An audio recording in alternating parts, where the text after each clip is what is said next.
Welcome to the Five Hole Fantasy Hockey Podcast. We're your hosts today, TJ and Maddie. What's going on, buddy? Good to be back, my man. Excited to talk a little hockey. Good to be back. We got a couple trades today to talk about, but most of the meat of this episode is going to be the Week 9 preview. We're going to get you guys ready for this matchup coming up next week, and we finally have a normal-looking schedule. These past 2 weeks have just been brutal for streaming, for just fantasy in general, life in general. But the game grid that we're looking at this week is actually it's getting back to normal, Manny. I'm feeling good about this game grid. We got normal off nights, we got normal heavy nights, and the heavy nights aren't even that bad. So they aren't really. I mean, it's going to be very specific to the league, but nothing's worse than going into a weekend and looking at the way the games break down, and just you don't really have any choices to make. You just have to. You're a passenger. A lot of flexibility this week, and I'm digging it. Let's get into a couple. I want to talk about some of these guys because standout performances from last week. There's not. I looked at both the 5-hole leagues, the content creators league that I'm in, and I started looking at the top guys from this week. And there's no like top draft pick skaters that were the top. Like Tom Wilson, number 1, Seth Jarvis, number 2, Celebrini, Braden Point, Jacob Chikrin, Connor Garland, and then our top 5 goalies this week. You did have Hellebuck and Bobrovsky in there, but you had like Lankinen, Gustafsson, and fucking Tristan Jarry. Are you kidding me? I guess it helped that he played against Swayman. Can we count it?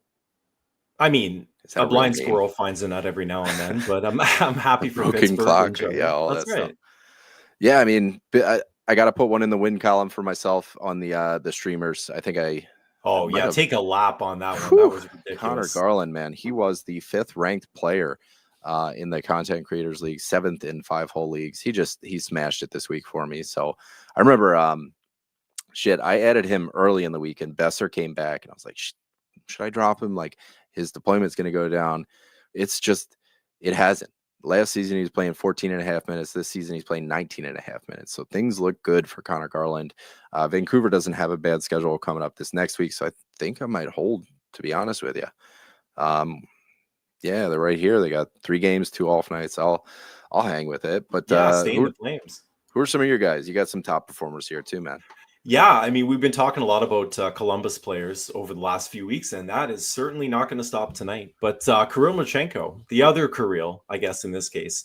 So, I mean, he's available in leagues, 35% owned. I mean, I like the production that he has. What I absolutely love is the splash that he's bringing to your team. So anybody in the Cats League, we've talked about this. You know, that steady Eddie production is kind of nice, but what's really nice is when you get those multi-point games. And through 22 games, he's got 8 multi-point games.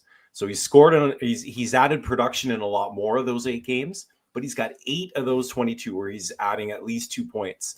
So I look for that type of splash when I'm looking for players to add off the waiver wire, because I'm owning them for a very short period of time, and I want that volatility. So Marchenko has certainly been delivering it.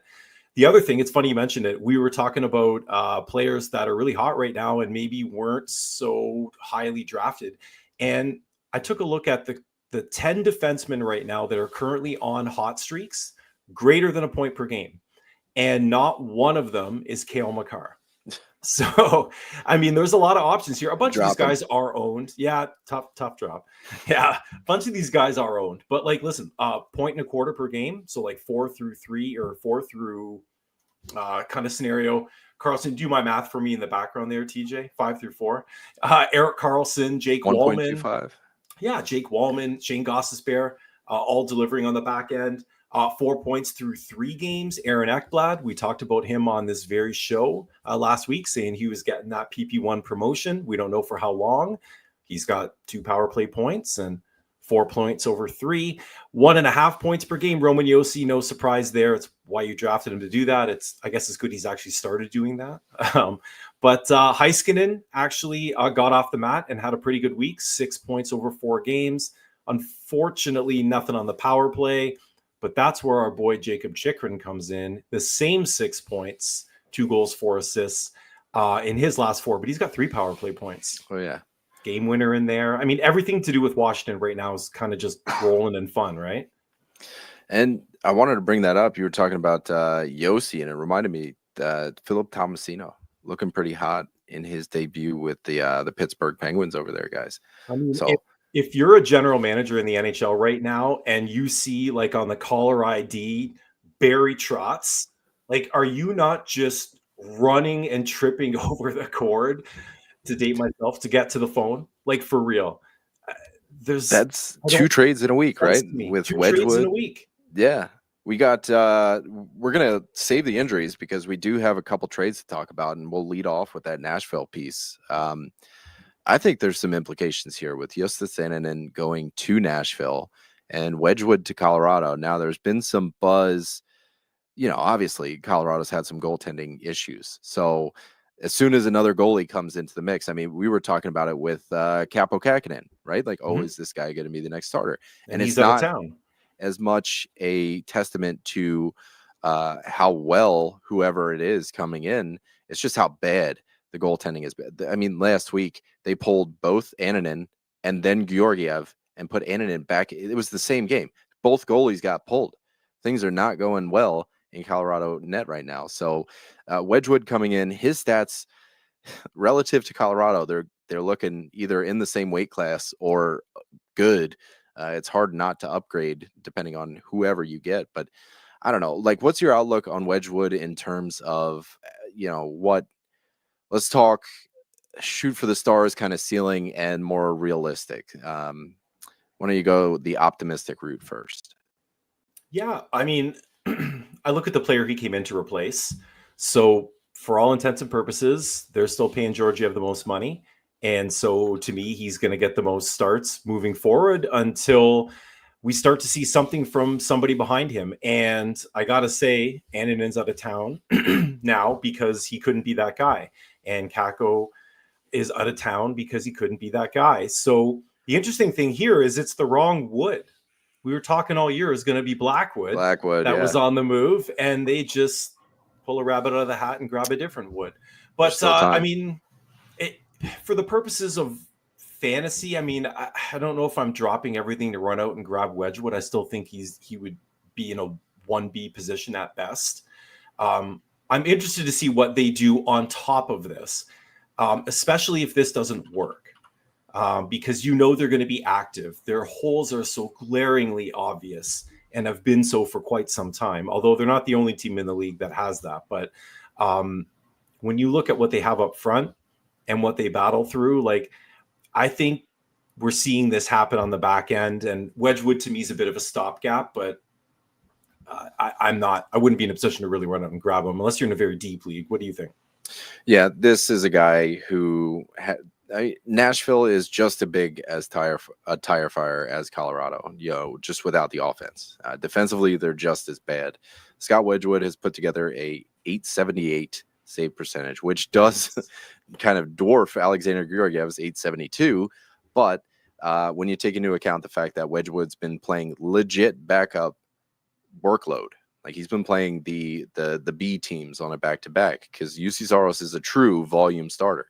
So he's seeing the Chicagos, he's seeing the San Jose Sharks, he's seeing those weaker teams in back-to-back scenarios, or if there's a case where, Saros needs a day off, which doesn't happen often. And getting to that, we'll talk about Annunen here in a little bit, because I do think he's just straight up a drop at this point. But the optimistic zeitgeist out there right now, where people are, looking at Wedgwood as this, zero G hero, that he's going to come in, he's going to take 60% of the start. The guy's never played 40 games in a year. I think let's look at his season averages here, or even his season totals. His highest is 37, and that was between 3 teams, Dallas, New Jersey, and Arizona in 21-22. He put together 37 games between 3 teams.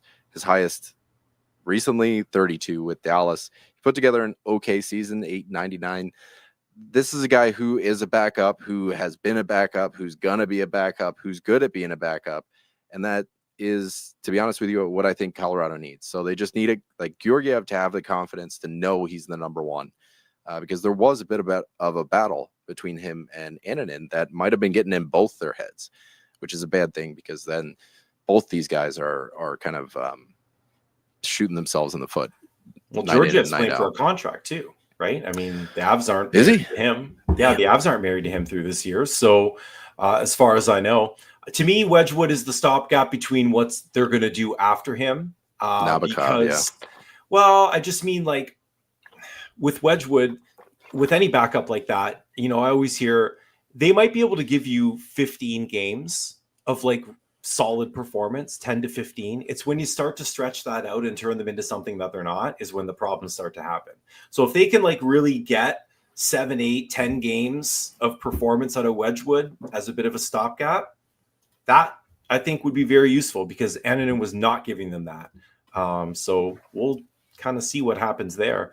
Very odd, actually. We only get basically no trades in terms of this show week over week until we get towards the middle to end part of the season. But this week we got 2. So this one was actually a little bit earlier today.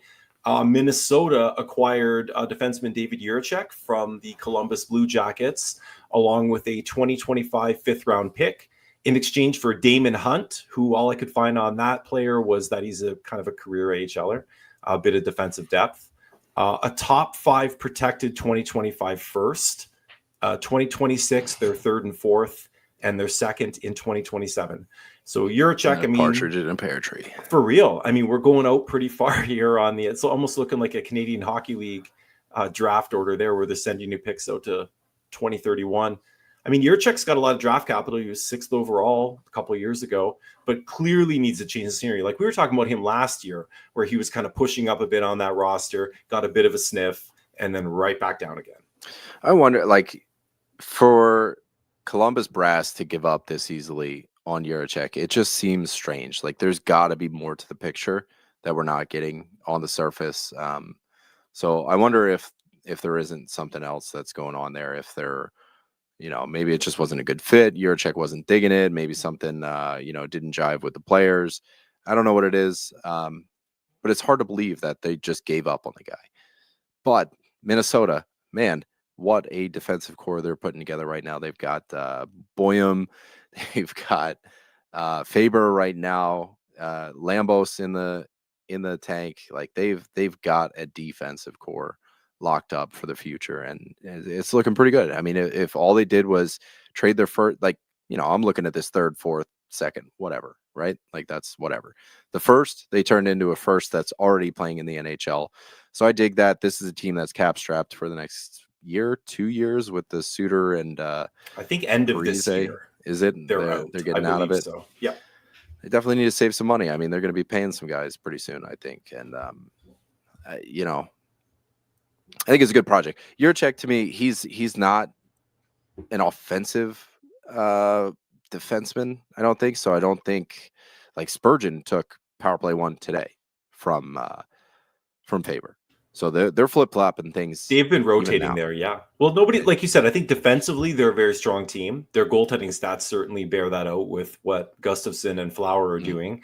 And we've been talking about a couple of Wild players all year offensively. Who we haven't really talked about at all in the Wild is any defenseman with offensive upside, because nobody's really doing that. There's not a player on their roster that's over a half a point a game or greater. So I guess on that note, like I wouldn't be surprised if Jiricek gets a look, but I just don't think that's his archetype. I don't think that's the type of player he is. If they can shoehorn that together, I think that's fantastic.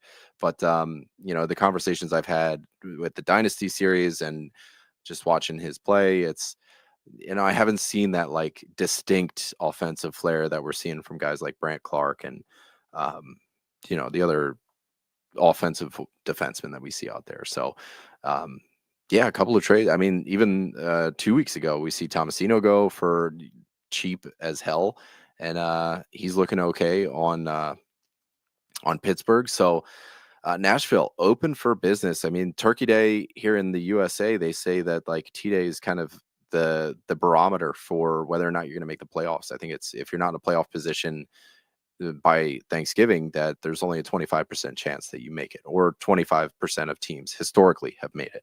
So Barry Trotz seems like he's open for business, and bad for our Sorrow shares if they're selling the farm, I mean, I think he's more shaking the cage a little bit. We saw a little bit of this out of the Rangers camp as well, too, with text messages that were kind of isolating Kreider and Trouba potentially being available. Again, players with Kreider's got a no move, and Trouba's they're not married to But you see Trouba get ragdolled today by Anderson? yes, That was a hell of a scrap. I wanted to bring up some St. Louis changes. So Montgomery, like I feel like we've done a disservice. We haven't really talked about Montgomery on this show. yeah. But Jay and I glossed over it a little bit on the last show. I think we were one game in when we kind of took a bit of a stock as to where things were, but we're double that now, TJ. we've 200%ed at this point. 2-0-0 under Montgomery, and with Rob Tom coming in, so the lineups, it's not really something you can build out and saying this is what Montgomery wants to do, because Rob Tom came back pretty much at the same time. So I think he is kind of experimenting with his roster. I was doing a bit of digging, in these 2 games, small sample size, but their Corsi 4 percentage, like they're still giving up a ton of shots. They're losing the Corsi 4 battle. They do have the best goals for, but they also have the 6th highest shooting percentage. They have the 2nd highest PDO, the 7th highest expected goals against, and 11th highest expected goals for. So it's just like a bunch of, this is a middling team, but it's also 2 games, both of which that they won.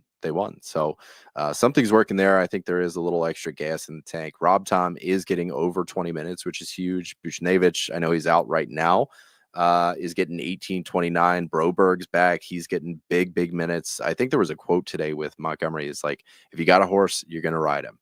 And that looks good for Broberg. I think he could be somebody really to watch. A couple other guys I have on my watch list are Dylan Holloway and Braden Shen. Shen moved up with Buchnevich out. He was getting that power play 1 time.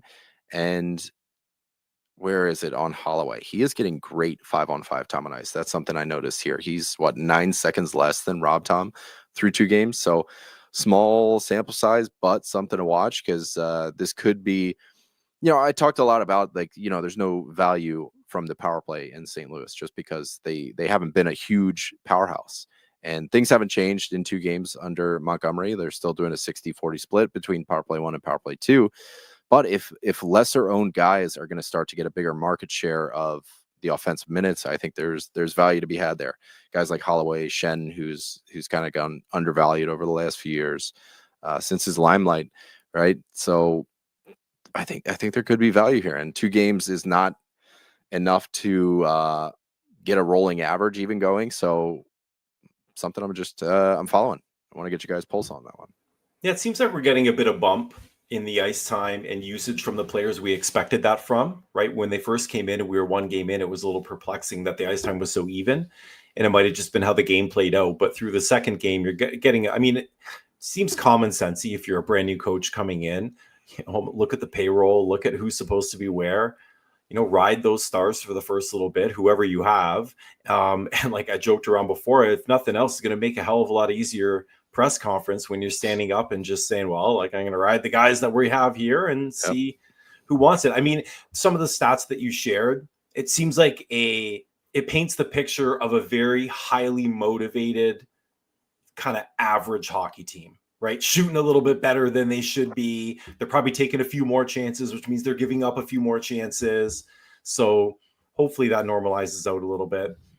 We're going to finish this little section off here with a shocker, TJ. Carolina has a backup goalie problem. They have an everything goalie problem, but they have a backup goalie problem. So the last 6 games, Spencer Martin got the run at like the stream of streams. You're getting Carolina, the Corsi 4 darlings, and anybody who gets in the crease with Carolina is going to have to look pretty good, right? No. He got all 6 games, which is pretty remarkable. He's like fifth, I think, or 6th in time on ice over if you took the last 6 games for every team. Spencer Martin played every single one of them. Oof. So, he got a lot of minutes. Unfortunately, it was not a very productive 280 minutes or whatever it was he played, because he allowed 28 goals in 6 games and rocked an 825. So one thing that's interesting is Carolina is not used to this. This must have just been like a reverberation through the front office to just be like, we have fucked this up. Because I got a pretty staggering stat here, if you don't mind me cutting in. Florida outshot Carolina 26-9 in the final 40 minutes. That is a very uncharacteristic Carolina stat for you. Like, they controlled the Corsi game.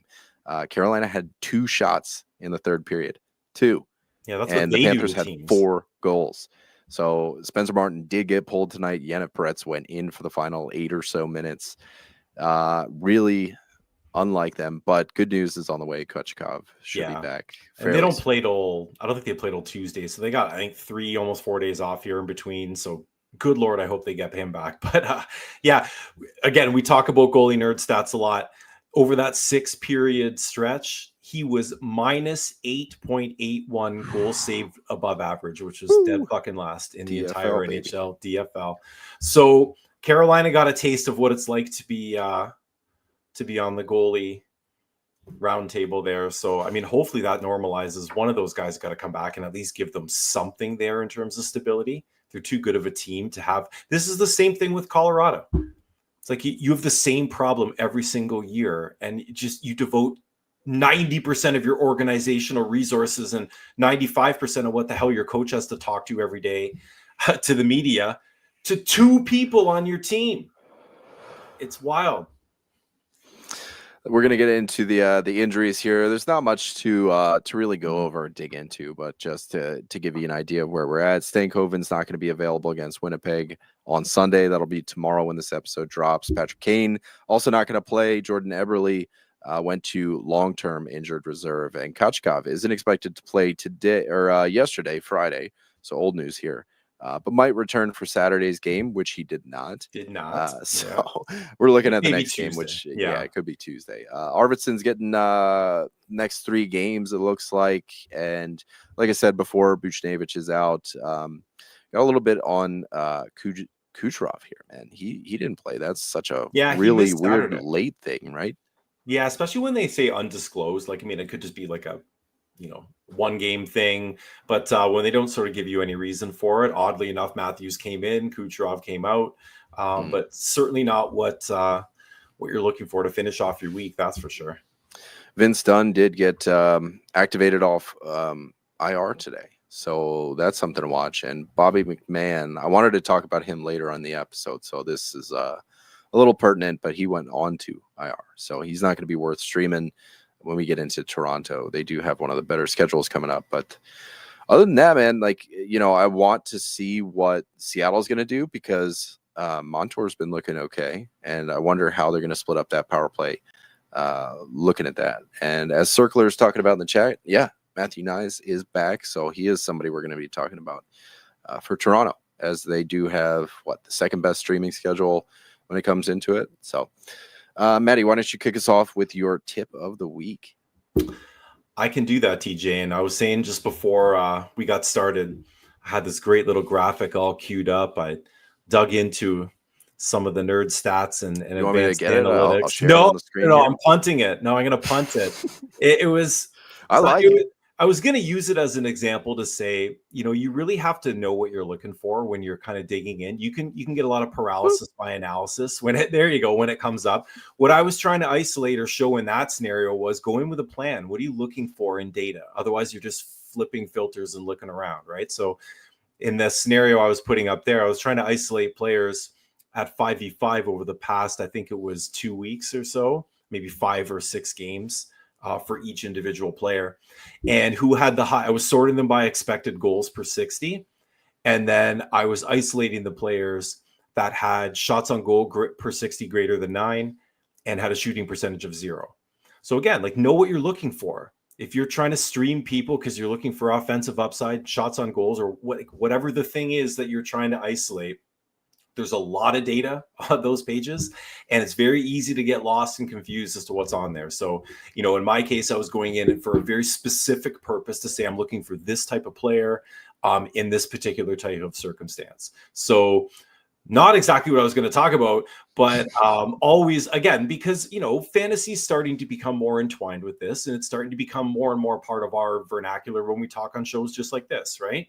And so there needs to be context around what we're using those stats for and kind of the point you're trying to illustrate. But my real fucking tip today, TJ, was, and it gives me not a lot of pleasure in doing this, but I want to pour a little bit of cold water on a couple of comeback narratives or fantasies. Not saying that it can't happen. The point I'm bringing up is expect it to get harder before it gets easier. Okay. And what we've got here is 3 teams that over the next 5 weeks have a really rough time of things when it comes to schedules. And what that means as a fantasy GM is, who do I own on that team? And am I prepared to go through the trenches for the next month and change, right? So we're going to start with the LA Kings. We got 3 teams here: the Kings, the Predators, and the Islanders. Okay. We're looking at the Kings here through week 9 through 13. So coming up and through the following 4 weeks, they play 14 games in total. 2, 3, 4, 2, 2. You're going to play Kings players, and 3 out of those 5 weeks, they're going to give you 2 games. That is a rough hold. So what have they been doing? They better be really damn good to warrant that. Like the last 3 weeks, the Kings have been kind of below average. 22 goals for in their last 9, puts them in the bottom 8.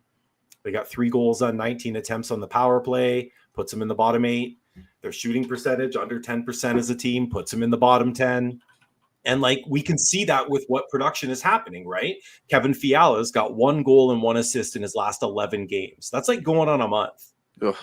Moore, we talked about his streak. He got up to 7 or 8 games, I think, where he had a great point streak going. He has 0 points in his last 5. And Byfield's been underperforming his whole career, but certainly this year as well. But 1 goal, 1 assist in his last 10. So we're painting a picture here, right? These are tough holds. You have these players on your roster right now. And over the next 5 weeks, it's going to kind of suck more. So first of all, you need to have a hard chat and figure out, is any of these players going to actually play for me in those 13 games? Because if you're going to get like 2 or 3 of those, you've already made the decision that you're not playing them. You've cut them off your roster, but you haven't actually cut them, right? Yep. And so, again, take stock of that with a team like LA. If we switch over to Nashville, in that same week 9 to 13, so the next 5 weeks coming up, they only play 14 games. They go 3-3-2-4-2. So, I mean, they've been even worse, right? 22 goals over 10 games, dead last, or 30th, sorry. Their power plays 20th. Their shooting percentages, bottom 4. And like, whether it's Stamkos, you're not picking him up, but Marchessault, Gustav Nyquist, these players are all like catching falling knives at this point, right? You're pot committed in some cases to where you drafted them, or if you traded for them. The one thing Nashville, I think, that would really unlock them, obviously, like, they're like a proper second center away, right? Like Colton Sissons can't be the guy passing like a Zegras. Right. Yeah. Well, yeah, somebody like that, but like just somebody with some pedigree that can play between a Stamkos or a Marchessault or whoever, and actually feed them the type of scoring chances that they need. Drive play, create space. So Barry Trotz seems to not shy away from the phone. So, you know, maybe that's what they should be trying to look for when they're dealing away these young players. But the third team on the list is the Islanders. They've gotten a little bit hot lately in terms of goals for over the last few games. But like weeks 10 through 14, so this is week 9 excluded, 3 games, 2 games, 3-3-2. And by that point, it's the end of week 14 and 2/3 of the regular season is done. So like they're a bit better scoring wise, 27 goals in their last 10. Their power play's dead last over that period of time, like under 10%. Kyle Palmieri was point per game for like 15 games, 16 games. He's got nothing in his last 3 or 4. Playing the same time, same line mates, same deployment. Noah Dobson, we don't have to tell this to anybody who actually owns Noah Dobson, but like off PP1, you know, again, ceiling coming down a bit for him. He's averaged 21 power play points over his last 3 years. This year he's on pace for like 12 or 13. So he's got 4 points since November 1st. And they've played a bunch of games. They played 15 games in November, and he's got 4 points. If you drafted Noah Dobson, you were hoping that November was the runaway month. You get 15 games of, you know, top 6 defensemen in terms of where he was being drafted. You know, that was your time to really separate. And unfortunately, you did separate, but it was the wrong way. Yeah. But yeah, just a couple of teams here to really keep an eye on. It gets harder and harder to grit your teeth every week. And I'm just saying, if we're giving you a bit of advance warning here, if it's one of these 3 teams and it's some of those players we're talking about, it's a long barrel you got to look down before they're going to start adding anything to your roster. So just sack up and maybe have to make a tough choice. No, a lot of the pitchforks do seem to be pointed at Lou Lamoriello nowadays. Even Patrick Roy kind of backhanded, kind of slighted tongue or tongue in cheek comments like, this is the roster that Lou gave me, so I'm doing what I can. And they've been through what, like fucking 4 coaches in the last 4 years, so maybe a little longer. But Lane Lambert, Barry Trotz, fucking how many guys do they really need to go through? And that was a big reason that I wanted to add this 4-week forecast to the game grid. You guys should check it out if you didn't see the post on Twitter or in Discord. What I've done is given us like a long-term view. So if you're making these ads or considering drops, which are long-term decisions in the weight of it, you can look here. So every week it does update as you kind of scroll through the weeks. It gives you who's got the best next 4 weeks, who's got the worst next 4 weeks, and it takes all that into account. And as of right now, Toronto has the best 4-week out schedule, the 4-week forecast. And then we're looking at Calgary with the worst, San Jose, LA, Nashville. A lot of these teams we're talking about, the New York Islanders right up there, 12 games in their next 4 weeks. 2 of them are off nights. Their opponent win percentage is 51%. So that's how I've also calculated the score a little bit. So you get an idea of, the best. So it takes the differential here. So Toronto gets 2, and then they get 2.25, and then they get whatever the difference is here, and it multiplies it for you. So that they have the best schedule over the next 4 weeks. That's tighter than the last pitch. You've done this. You've done this in between. As soon as I get into like the how does it work, I get all like, I don't even really. That's why I'm trying to reel you back in. Thanks. But yeah, like some of these guys are what they are, and these teams at the bottom, like if you're hanging on to Calgary players over the next 4 weeks, that's going to be a tough look. San Jose, you could probably get rid of those fringe guys. LA, 11 games over the next 4 weeks, which is below average. 2 off nights, well below average. And their opponent, their opponents that they're going up against, 56% win, almost 57% win percentage. Brutal. My tip of the week is just that this is one of those weeks that I want to break into 2 parts. Heavy days are relatively light, and if you are going to focus on off nights, like Monday and Wednesday are super light.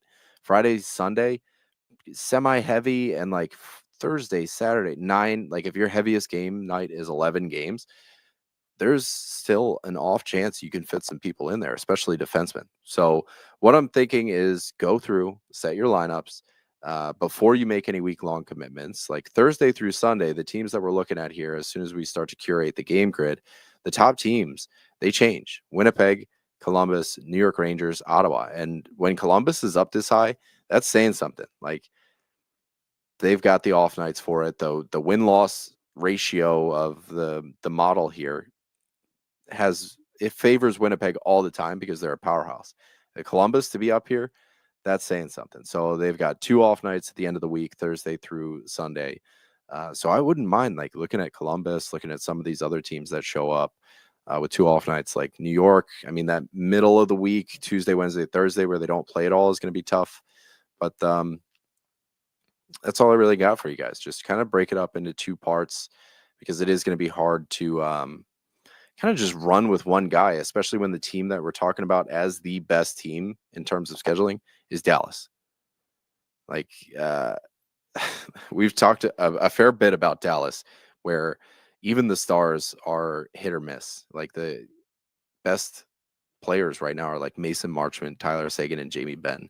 It's a very, very strange year for Dallas, and for them to be the best team to stream from, it does feel a little bit like the law of averages is going to come to fuck you. So I'm going to be focusing a little heavier on other teams, as will be evidenced in my streamer pick of the week. But I think you have to, though. Yeah. I mean, if nothing else, all the good streamers from Dallas are owned from last week because they're playing on Sunday, and they've been a really good team most of the year. So again, like how far down the roster do you need to go before you start Sam getting Steele. Yeah, and again, that's not a positive easy decision for your lineup, right? You can 2 or 3 games of a much better player is going to be better for you than 4 games potentially of Sam Steele. Yeah, you get off night games, but you're getting zeros on off nights. Like, what does that do for you? So that's where it starts to weigh into it. But let's start breaking down the schedule here.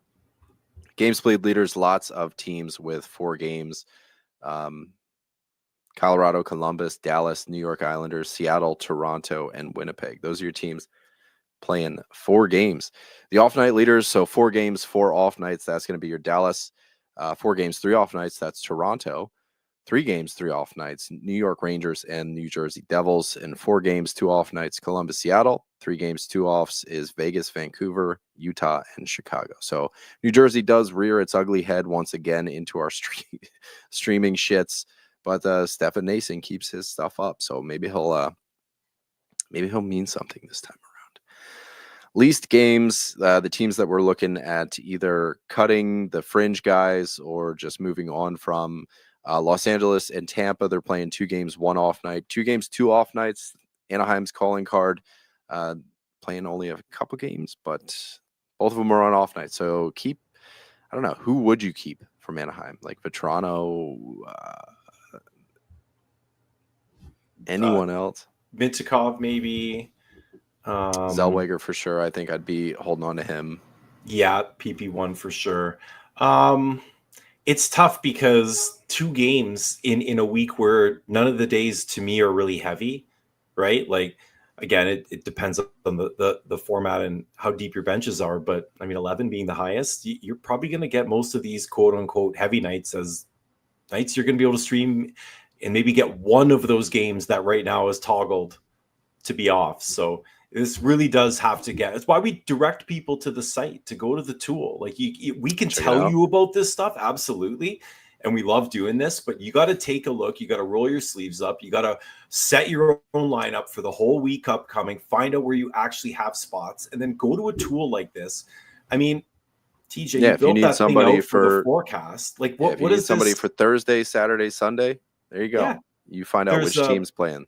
This is like a paid extension, right? This is something that you added in that people, or the site itself is paywalled in some way. Like you have to give you money or send you feet pics or something. It's totally free. Just go in there. Accept feet pics. Yes, you can send them to me. My email address. What's your email address, man? All right. Oh, I was gonna Mike Rogerson.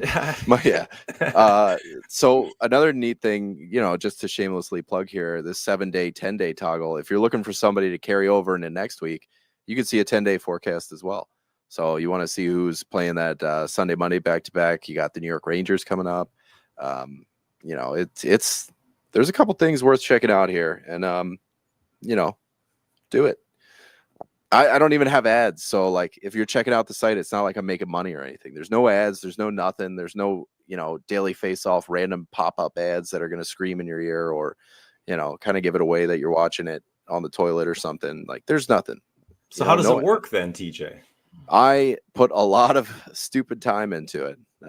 Yeah, it shows. No, it's a great tool, and you know what? We there's a reason we talk about our Discord a lot, and that's because we have the biggest following for a reason, right? That's where we want to share stuff with our listeners. That's where if we go out to something where we're looking to monetize this show a little bit differently, like that's what we do, as opposed to Manscaped. Check it out. Use promo code. That's right. Balls. Even I love the sound of my own voice, TJ. And I don't want to hear myself reading some of those ads. So I think we're pretty good. Yeah. No ads here, guys. Oh my God. All right. My mic cut out for a second. I can't touch my mic. All right. The other teams that are going to play 3 games and no off nights: Carolina, Florida, Detroit, Buffalo, St. Louis, Montreal, Edmonton, San Jose. Still getting 3 games. And again, the off nights aren't super off and the heavy nights aren't super heavy. So keep your stars. If somebody's working for you, Mackie Samoskevich was getting some power play one time in Florida. Florida's doing some stuff. So I don't know. There's guys always to check out there. Carolina, you're not getting rid of some of those guys, but yeah, do your thing. All right. Best schedules overall. Dallas is obviously going to lead the way. 4 games, 4 off nights. Toronto is next up with 4 and 3. Then I really like New York, New Jersey, Columbus, and Seattle as my tier 3 teams to stream from. Tier 4, I'm just going to throw Vegas, Vancouver, Utah, and Chicago in there. Vancouver's still hanging out. So my Connor Garland, you're sticking around, but sorry, Gudis, you're going to go. I like your Columbus there too. Just taking a quick look at the game grid as well. You've got the heavy game on Tuesday, quote unquote, heavy at 10. And then your other heavy game is 9. And then you go Friday, Sunday at 6, 7, and you actually miss the heaviest day of the week in the Saturday at 11. So I think that's a sneaky good schedule if you can fit 3 of those Columbus games in, and maybe even 4. And one thing the game grid does too is it takes into account the goals against per game from the other team. So like the likelihood that you're going to get more goals out of somebody from a Columbus team, that's why their score gets higher. So most places that you go that have a schedule or something like that are just going to throw all the 4-game, all the off nights up to the top, but this has a little more intuitive sense to it. So Winnipeg is always going to get favored, like I said, just because they're an offensive powerhouse. And I mean, look at this schedule this week. They're playing Buffalo, Columbus, and Chicago. So that's why they're ranked higher than some of these 4-game, 2 off night teams, and that's why I dig it. All right, let's talk some goalie streams here, because there are quite a few, and there are some that are worth checking out. Vegas, I don't think we're touching any of those goaltenders just based on availability. I don't think those guys are going to be out there. Aiden Hill, Logan Thompson, but they are going to see Edmonton and Anaheim. So if you can get your hands on one, that Anaheim game looks pretty good. What do you think? Yeah, it would be if Samsonov starts the Anaheim game, you might be able to pick him up. But yeah, you're not gonna get Aiden Hill. And I don't ever target. I know anything can happen with goalie streams. Again, to people listening, start your goalies for the most part. Don't try to galaxy brain your way out of what's going to happen with on any given night in the NHL, because great teams get shut out and terrible teams fill the net, and we've seen a lot of that happen just in the Columbus past. Scores 8 goals. That's what I mean. Like, just don't. And then starting team goalies against the Rangers and doing well. Like, just don't. You pick the players for a reason, start them. So I would target the Anaheim over the Edmonton for sure. But you've got Boston after that for the Tuesday, Wednesday. Again, like, are you going to get the other half of, you get Korpisalo against ideally Chicago? Yeah, I think I would take that chance. Korpisalo's looked solid enough. I mean, especially when, thinking about Swayman in retrospect. So I think if you can play that Chicago game, I don't mind it so much. Nashville, Annunen, new environment. I don't know.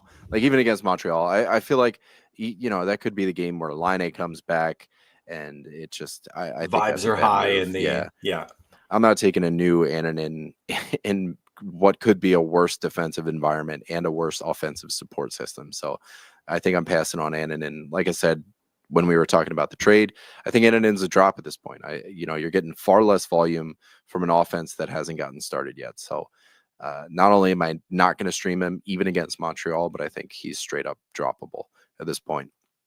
Thursday, Friday, Columbus and Seattle have a pair of back-to-backs. Columbus is going to see Edmonton and Vancouver. I think there's been a little bit of injury bit with their goaltenders. Isn't Merzlikins out right now? So we're looking at what, Jet Greaves and Buck, couldn't even tell you. I was going to say, let's Tarasov. just go check Tarasov's, right now. Oh, Tarasov, yeah. Yeah, so Tarasov's day-to-day. So that's why Greaves is getting called up. But Merzlikins is out there. He's 18% rostered. So what do you think? He's out there. Edmonton, Vancouver, you touching either one of those? I don't think I would seek it out. Yeah, Merzlikins is there. You said 18%. I mean, the stats bear out what you think is happening. Columbus has been filling the net, but they haven't exactly been stopping a lot on their end. So, I mean, I'm hesitant to say in these situations, like, because you might be in a league where volume really matters, and then, like, sure, let them give up 35 shots, try to keep it to 4 or less, and you're happy. So there's leagues where that's a great night. There's leagues that you're in where that's a terrible night. So it really does matter in terms of your scoring. But I looked, even, you mentioned the Chicago game earlier. Chicago with Boston on the front end looked a little bit decent for Mrazek as well too. Yeah, because Boston's been scuttling a little bit in terms of scoring. Seattle, the only one worth checking out is, I guess, Philip Grubauer, who might see New The Jersey Isles. or the Isles. Yeah. So I guess if he's playing the Isles, I'd be into that in terms of a spot start. Friday, Saturday, you got Toronto against Washington, Pittsburgh. I'll take either one of those goalies that are going to play Pittsburgh if you can get them. Like I feel like Stolars is probably going to get that Washington game, and Wool probably get out there against Pittsburgh. And Wool, I mean, even now he's 77%. I was say he's going to be over-owned for sure. I don't think they're shot. available. Yeah, no shot. Washington, you might have some availability. Logan Thompson's been playing pretty well, and I mean the same for even Lindgren. Like they're putting together decent stats lately. So I don't know. Washington's wagon. They're seeing Toronto and Montreal. So maybe if you can get in on that Montreal game, if it was Lindgren to Montreal, that to me, I would eye up. 33% rostered. Yeah. I like Flower against either of those starts, whoever it happens to be. Yep. For Minnesota. And it's Saturday, Sunday. I mean, there's a whole gamut. We're going to leave those for the weekend preview guys to talk about, but there's plenty to talk about there.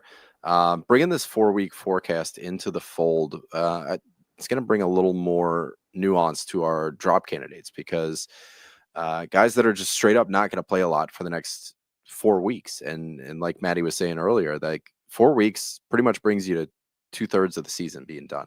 So that's when you should start planning for, playoffs. And if you're holding on to guys from these bottom teams just for like namesake or what have you, like, I haven't built one yet on our site, but Dauber Frozen Tools has a great one. If you want to go check out your playoff schedule, you can do it in the schedule planner, put your weeks in, find out if any of these teams that are, piss poor for the 4-week forecast don't work out for your playoffs as well. So hanging on to a guy just for the future might not make sense when the future isn't going to benefit you with that player on your roster. So it might be better to just cut the cord early or sell high or whatever you can do. But for me, San Jose, Edmonton are kind of at the bottom right now. Not even kind of, like are at the bottom. Calgary is the dead last DFL, 11 games over the next 4 weeks. Only one's an off night, and their opponents look pretty decent. So they have a bad score over the next 4 weeks. I think I'm trying to think of obviously Uyghur, obviously Rasmus Anderson, Dustin Wolf, I'd probably still be holding because off nights don't matter if it's a goalie. I don't know. Like, are you pretty much cutting with everybody else? I've got Kadri on a couple waiver wires right now. So Kadri, I think, would be the only hold there that you might have to think about. The only thing I put in there, because again, we could really dig deep into this and get down a rabbit hole in terms of what's happening over the next 4 weeks. But the one thing I wanted to bring up, because I think it encapsulates what we're talking about just perfectly, is here's the next off night for all of those teams that we talked about, right? So Calgary, they play Sunday, December 8th, so a week and a day from today. And then that's it until the new year. San Jose, they don't have an off night until Friday, December 27th. It's November 30th right now. Think about that, ladies and gentlemen. 4 calendar weeks, all heavy nights, not core. These are periphery players. Kings are in the same boat. You get the Dallas game this week, maybe early on the Wednesday. And then you're probably looking at a hard drop for some of these players. They don't get another off night till December 22nd. Nashville, same thing. They play Toronto on Wednesday. They don't get one till the 27th of December. Yeah, if you're looking for a reason to drop ROI, right here it is. That's right. And Pittsburgh, they get the Rangers this week. That's it. And Tampa, they get Vancouver this week, and then one more on the 22nd. So we're talking very, very sporadic impact to your lineup. So again, we'll take one team, for example, San Jose. Right? Been streaming these players. They've been doing fantastic. The whole team's riding high on the vibes. So what do you do with an Eklund? What do you do with a Liljegren? What do you do with a Wenberg? Right? I think those are a little bit easier drops because you pick them up for a defined purpose. But shit got a lot tougher for Toffoli, for Wallman, even Max Celebrini, Zetterlund. Like, it's 3 weeks till their next off night. Celebrini's center only. That's really tough. But he's been playing great, and it's a great story, especially coming back after his first game ever, right? When he got injured. But are they going to play for you? And if the answer is no, it's too short of a season. This is redraft. This is not dynasty. Like if this was a dynasty pod, we would not be throwing these players' names out there, right? But this is redraft. You have to be cutthroat, right? Who can help me kind of right now? And you just can't take months off. I think center only does kind of like Wallman's an easy drop. Toffoli, I might have to think about it depending on the depth of your shot league. volume is so good with Toffoli. Yeah. Zetterlund, like if those hits are really making a difference for you, I'm not counting on a ton of offense. And if like Zetterlund's who you're looking for offense, I'm assuming you have a deep enough league where, you know, he's going to be a hard drop. But, you know, 10, 12 team leagues, I think those guys are going to, like, for me, the only considerations, there's been so much influx with their power play one guys. So you can get rid of all those guys, but Celebrini and Granlund are the only two that I'm considering keeping. Granlund obviously I didn't put Granlund on the list. Yeah, he is try eligible, so that you have a ton more flexibility when it comes to those heavy nights, where you can put him, where you can place him. So he's a utility guy. He's everywhere. Celebrini, that center only is going to be tough, and I think that carries down to Tampa as well, because I wanted to talk about Cirelli. I mean, Hagel's obviously a hold, but Cirelli, 90-point pace from this guy. 36% rostered last time I checked. Center only is a tough look. Like maybe you could sell high on the guy to somebody that doesn't know that their schedule is shit for the next 4 weeks. And, you know, maybe you need a streamer spot. Maybe he's not going to fit into your roster on heavy nights where center is probably going to be packed jam full. So like there's really tough decisions to make. I think Nashville, you have to have a conversation with yourself about March. So I think he's been good. Stamkos is coming back. Yossi's obvious. Forsberg obvious. But all these fringe guys, like fringe becomes capitalized when their schedule looks this bad. Absolutely. So, there it is. Let's get into the week-long ads, the potatoes of the episode. We did the meat. Let's get to the potatoes. We're going to be talking about Dallas first off, and they're the most boring and volatile team. I know, like, if we're banking on offense from these guys, the last 14 days, Dallas is 8th in goals for, so they're doing it. But they have the 16th ranked power play, so smack dab in the middle, and they're 11th in shots for per game. And in these 2 weeks, 7 games they've had, 12 players have goals. 4 of them have 2 goals, and 2 have 3 goals. And Marchman's at the top with 5. So this is 12 players have goals. That's an entire forward core. Scoring by committee. You're throwing a dart at a moving dartboard.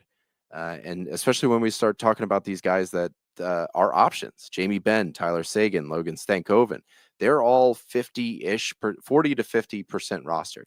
After that, I cannot, in my right mind, recommend any of them. Like, yeah, they're probably going to hit, and yeah, I'll probably kick myself for not talking about Sam Steele or Esa Lindell or Ilya Lyubushkin or whoever. But it's just too wide of a net that's been cast by Dallas and Pete DeBoer for me to really put stock in anybody. And then it also feels like cheating because I'm talking about 50% rostered players that you should go out and pick up, who half the people out there are not even going to be able to do so. But Jamie Benn, 50%, Tyler Seguin, 43. Tyler Seguin's on a different level. And with his lingering injury or whatever it may be, there's no back-to-backs here. So chances are you might get all 4 games out of the guy. He's been pretty healthy. No problems there. Stankoven is in a bit of a slump, currently day-to-day. 41% rostered, lost top power play again to Yjo. No points in 3, and he's got 1 in his last 6. So even like kind of our black ace, like the ace up the sleeve, isn't producing at this point. How many games do you think I've owned him for? 6. Yeah. 3 ding, would be my second guess. Ding, ding. Yeah. I'm not going to talk about Evgeny Dadonov. I'm not going to talk about Sam Steele. No, yeah, no. I mean, just tell me how deep your league has to be, right, to pick up those players when, you know, Matthew Nyes is 40% owned. Yeah, so it's like less about the schedule, and this is where this kind of like critical thinking comes into place. Like, are you going to get 4 games out of Sam Steele? Yeah. Are you going to get points out of Sam Steele? That's where the thinking comes into play. But yeah, I mean, Marchman is 60%. You could go check on him. He's red hot right now. But Dallas is just a hard place to look if you're looking for offense, because even the guys that we like Jason Robertson hasn't really started getting going until his last few games. So even the guys we thought we could count on for offense, we can't count on for offense. I think the way to play Dallas, excuse me, is to look for some of the undervalued ADP, or in some cases, like the players that have really come out of the gate a little bit slower and not performed. I'd rather trade my way into some Dallas exposure than try to stream what's left at this point, because there's a rotating cast of characters on that team that falls a bit out of favor. And again, those are hard players to roster when they're not doing stuff for you. So that's where I would look at Dallas with that depth in their lineup. Maybe there's an opportunity. Take a look and see the managers who own all of those kind of underperforming star players, if you'd call them, that were drafted earlier in the season, and see if you can't pick up one of those players for 75, 80 cents on the dollar, or 90 cents on the dollar, because Dallas has a good schedule coming up, as we've talked about. And if I'm going to if I want a player from Dallas, I want it to be a player of purpose. Yeah. Right. So I don't want my exposure to Dallas to be, a third line PP2 player. That's where Toronto starts to come into it. Their schedule might not be as sexy when it comes to, it's not 4 games, 4 off nights, but you got that Saturday game. And if you pitch them off on Saturday, you can do Saturday, Sunday back-to-back. That might be Winnipeg. That might be Colorado. That might be the New York Islanders, Utah. Like, there's options out there for you to make Toronto plus another team. Am I working? There we are. Oh, you're good there. You must have touched your mic. I did. Into like 5 games. So that, and I do prefer the options in Toronto more than I prefer the options in Dallas. And it's not by a ton, but I think like guys like Matthew Knies bring a little more stability and reliability to the table than somebody like an Evgeny Dadonov. So to be honest, I like Knies better than I like anybody from Dallas, unless you can get your hands on a Sagan.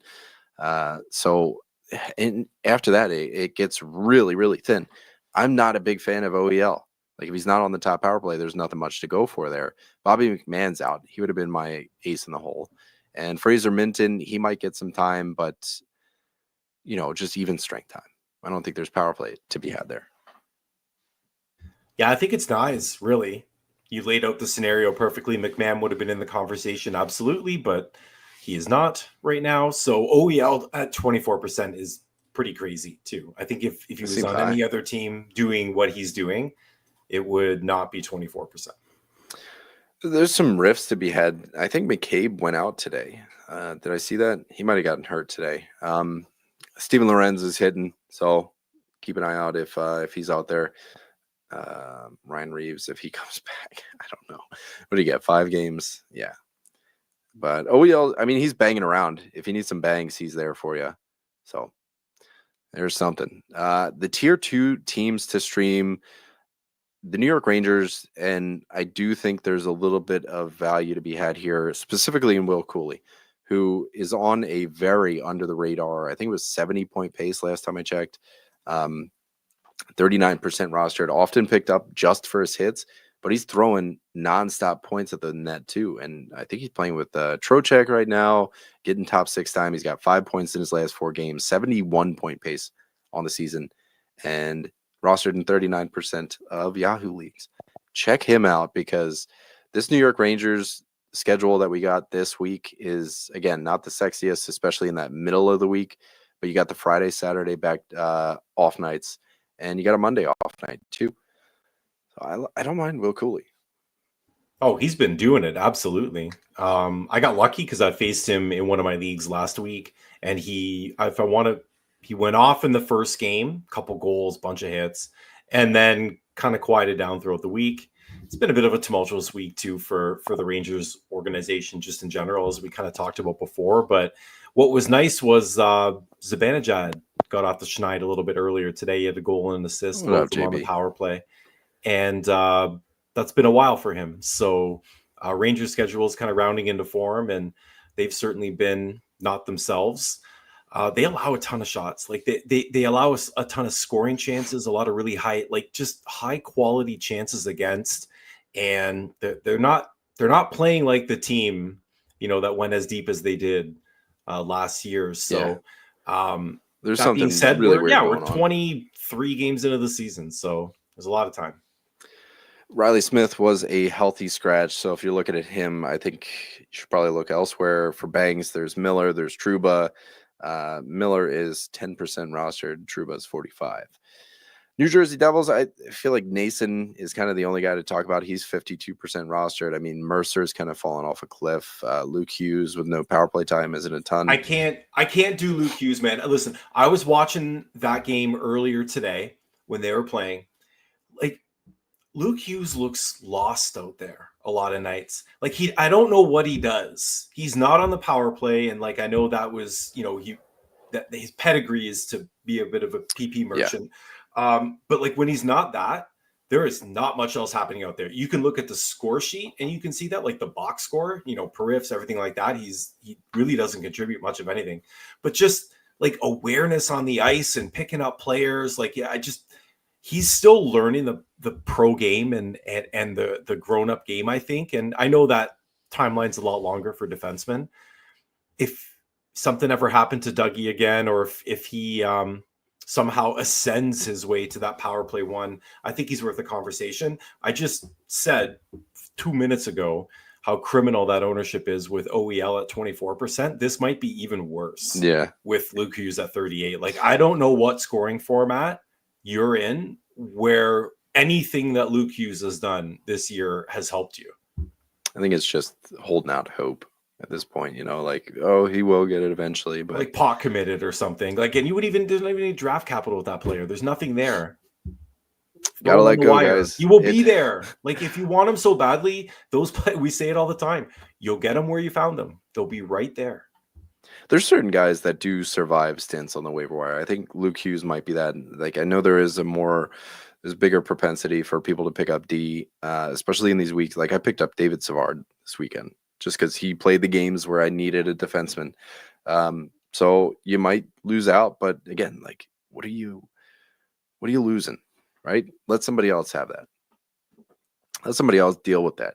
Columbus, there are a ton of options, I think. Kent Johnson is the hot topic lately. He's scoring way too much on not enough shots, and it's just super unsustainable. But unsustainable, you know what it does to your score in fantasy? Makes it go up. That's it. Yep. We're just taking a little short ride on the Kent Johnson train. We're not taking it all the way there. Hasn't stopped, and he's 15% rostered, so there's definitely some availability to have there. He is center only, so you really got to watch out for these off nights. So Tuesday's the best game, I think, to have him against Calgary.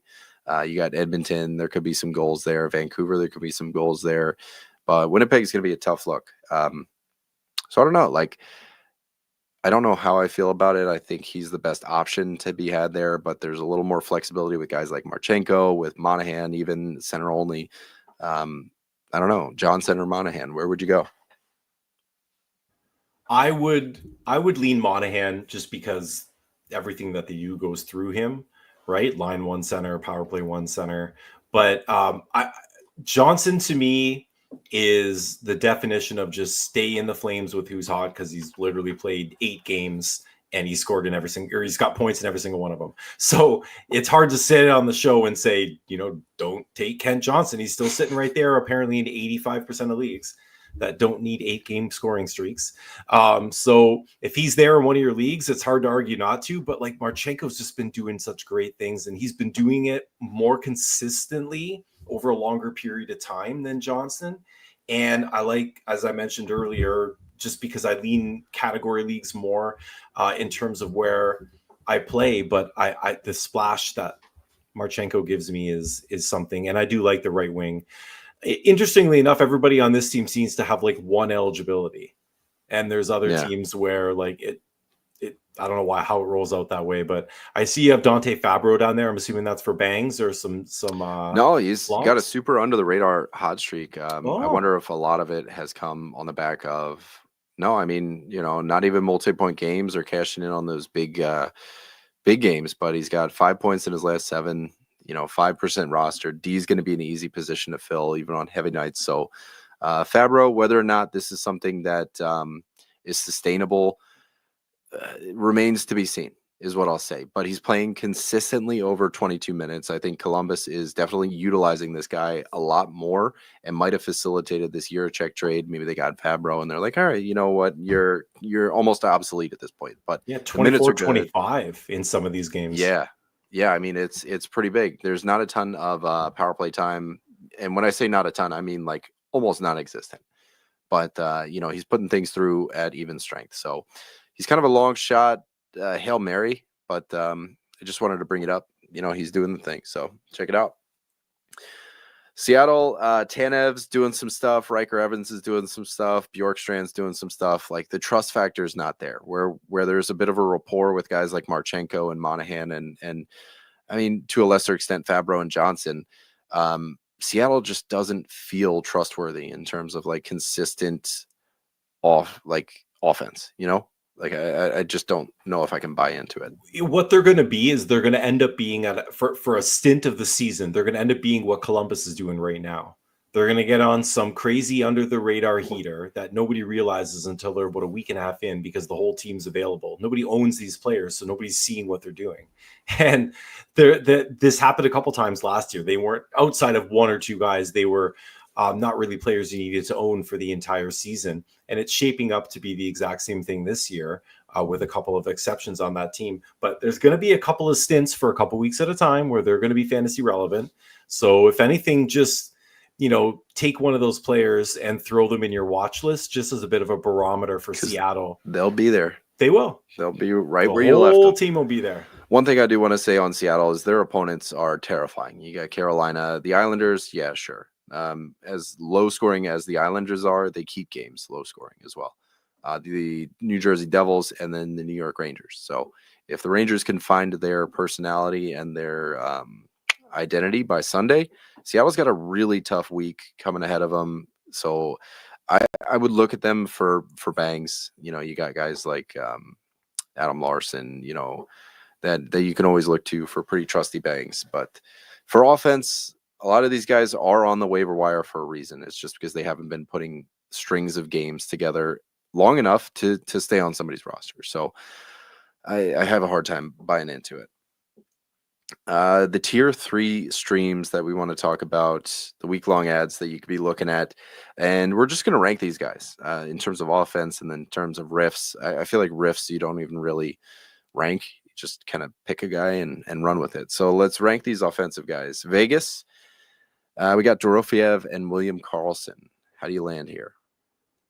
I do like both these players, but I like the dual eligibility for Dorofeyev much better than I like center only. Yeah, but like Willie goes on heaters all the time, so it could be one of those weeks where he fires off 3 goals and 7 shots or something. But Dorofeyev's just under Eichel, I believe, in terms of shot volume for the team. He's playing really well, so he's got the deployment. He's up on that power play, and they're actually like he's like the right wing kind of the shooting position on that power play. A lot of plays are designed where they just sling that thing right over at him off the faceoff and he buries it. So they're giving him good looks. He's getting the deployment. I would absolutely prioritize him kind of above anybody else that's available on that team. Yep, right there with you. Vegas does have a pretty nice schedule in terms of like pairing it. If you wanted to be a streaming connoisseur here, they're or a sommelier, right?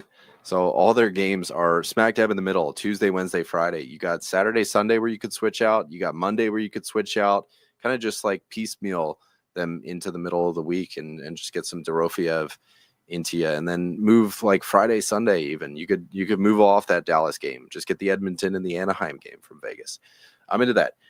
Vancouver, there are some options here. There are a lot of these. You got Pius Suter at 2%. But there's a bunch Garland here. At 45, DeBrusk at 48, Sherwood at 44. So it's definitely like David and Goliath here. But Suter at 2%, I feel like he might be at the bottom of the list. He might be. He's scoring though. I mean, he's getting like a goal every other game. Yeah, but again, Garland producing, DeBrusk producing, Sherwood, we talk about him every week. Like some of these guys, what do we got? 44, 45, 48. Like percentage wise, that might look a lot different in your league. But if any one of those 3 is available, like let's say prioritize any one of those 3 players that you could actually add. And if for some reason you can't do that because they've been playing really well and they were priority ads over the last couple of weeks, then Suter's been doing the thing. Honestly, I know Raj would with Dakota Joshua, not really providing much offensive upside. He's banging for sure. But yeah, if one of those big three streamers aren't available, then I would go Suter for offensive upside, and then you got to lean on a Joshua for riffs. I think I would just tying it back into Vegas. I would probably do Garland, then Dorofeyev, then Jake DeBrusk, Sherwood, just in like an all day kind of ranking. As long as there wasn't like if it was a really a bangers Cats league or something that really prioritized hits, I think Sherwood would climb up that just because of the outsized production there. But outside of that, I like what you're doing there. Utah's got such a weird schedule. They play Monday and then not again till Saturday and Sunday. So yeah, they have 3 games. Yeah, they have 2 off nights, but it's a weird one. They could be paired very well with Vegas. If Utah was scoring, that would be a pretty good stream. Logan Cooley, Jack McBain, Bukestad, Schmaltz, even Cole.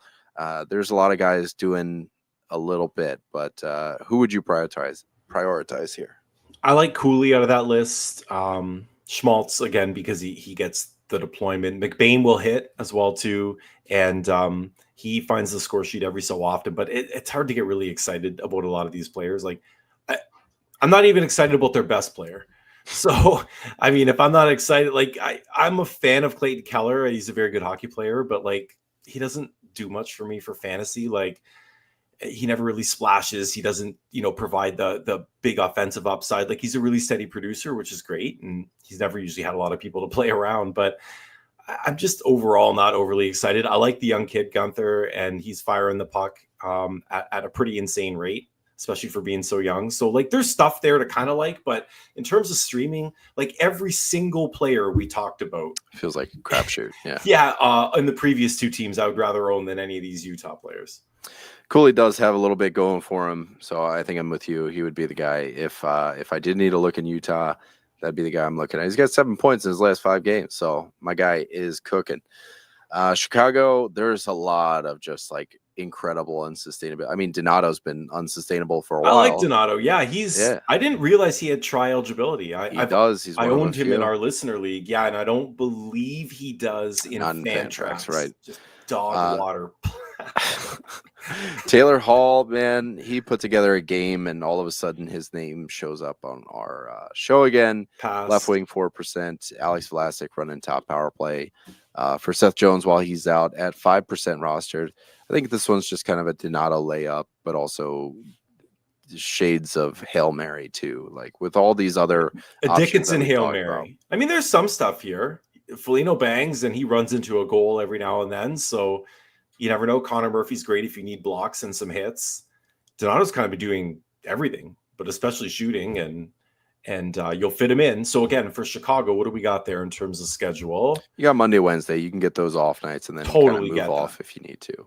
But again, like you might get them all. Well, you're getting. What are you going to squeeze them in for Utah on the Saturday? Probably not. It's Winnipeg on Saturday. Winnipeg. My bad. Yeah, that's a tough look. So yeah, get the first 2 in and see ya. Get her going. That's going to bring us to the streamer of the week. I would pick Sagan, but 45% feels a little bit dirty. Like cheating. So I guess I'm going to go Cooley, and I'm just going to ride that one. I'm going to ride with the other Kirill, like we talked about before. Marchenko and Columbus, feel good story. He's been doing it. So yeah, the battle. I mean, I had a bit of a lead there in terms of streaming, and you absolutely catching up last week. So this is going to be that was a mollywhopping too. I mean, Garland made me look good, so I'm feeling good about that one. I think Cooley and Marchenko are kind of like both featherweights, so this one's going to be a good week to go out on. So when we're looking at the rules of it. In terms of off nights, I'm trying to see how we rank. 3 games, 3 off nights for Mike Cooley, and Columbus has 4 games, 2 off nights. So 2 a little bit of both, right? That's right. Yeah. So you've got the volume. I've got the curated maybe quantity and quality, maybe we can call it. But we'll see. yeah, I gotta get something going. Show a pulse after last week. That's going to be it for week 9, guys. Thanks for tuning in, everybody on YouTube and Twitter, wherever you guys are watching, whatever it may be. Get over to the YouTube, throw us some clicks, do it on the subscribe button, on the like button, whatever, and get us where we're going. Because I think at 1,000 subscribers, we can do some more shit with the stream, and we're excited to see what that is. But anyway, guys, that's it. Catch us in the Discord. Catch us on Twitter at FHF Hockey, and we'll be back. So much shit happened this week, but we're gonna do that Q1. Absolutely, we are. Yeah, this week for sure. Yeah, we got that coming up on Tuesday, so look forward to that one, guys. It's gonna be a lot of fun, and that'll be actually might get some martinis or something going for that one. What's a classy corporate drink? Is it martinis?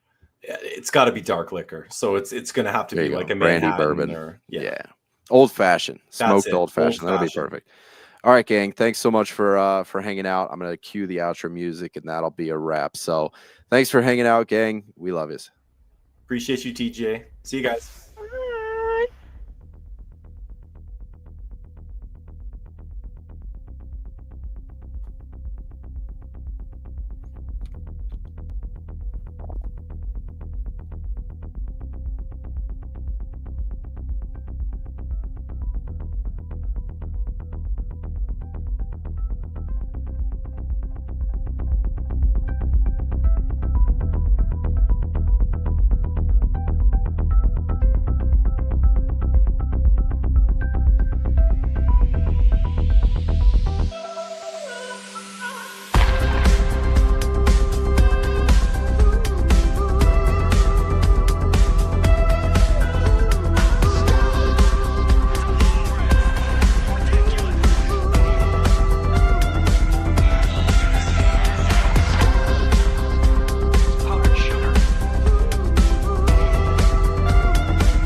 Turd nuggets.